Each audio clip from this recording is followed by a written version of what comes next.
Afternoon. Well, the Labour Party conference is over. The second party conference of our governing Labour Party, a party that won the general election with a massive majority, but finds itself just 14 months in very deep and in many ways deserved trouble.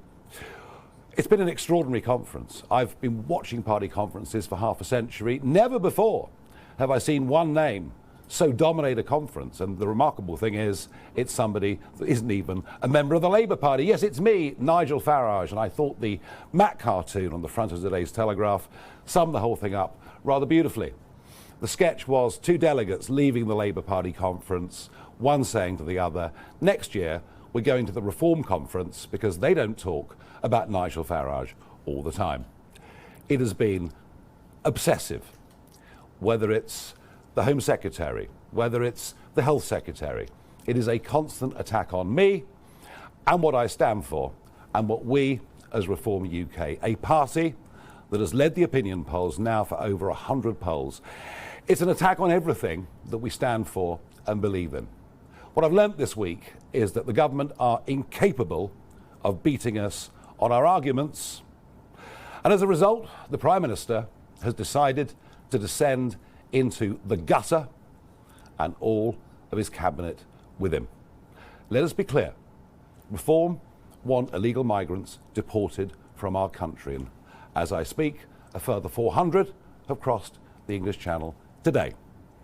Reform want the benefit system to be for UK citizens, for British citizens only, not for foreign-born nationals.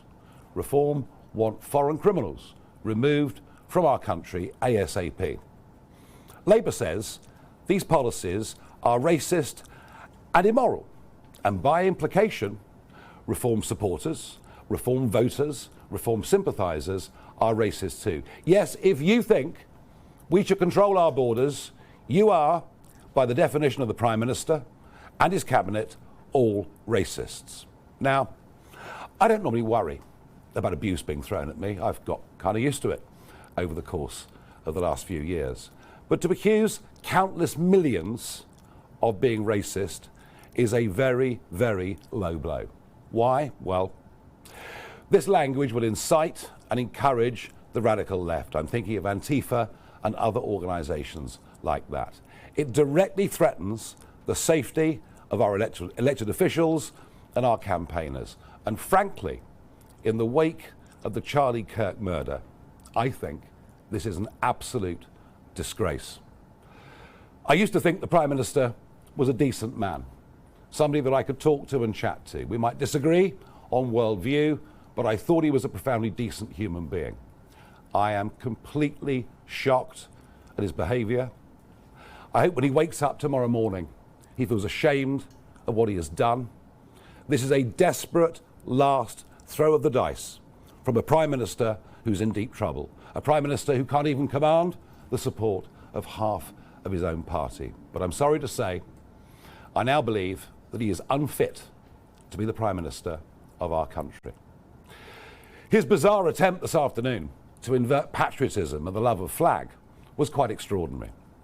This is still the Labour Party of Gordon Brown. Remember that bigoted woman who talks about mass immigration? It's still the Labour Party of Emily Thornberry, who thought the Cross of St George on a van in Rochester was something truly awful.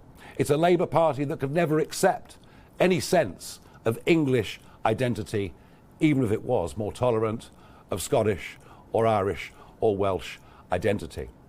Starmer says, I don't like or love this country. Well, let me say this. For 30 years, I've fought for British sovereignty. I fought for us to be a self-governing nation. Why? Because I always believed the best people to govern Britain were the British people themselves. And him, well, he of course didn't like the vote.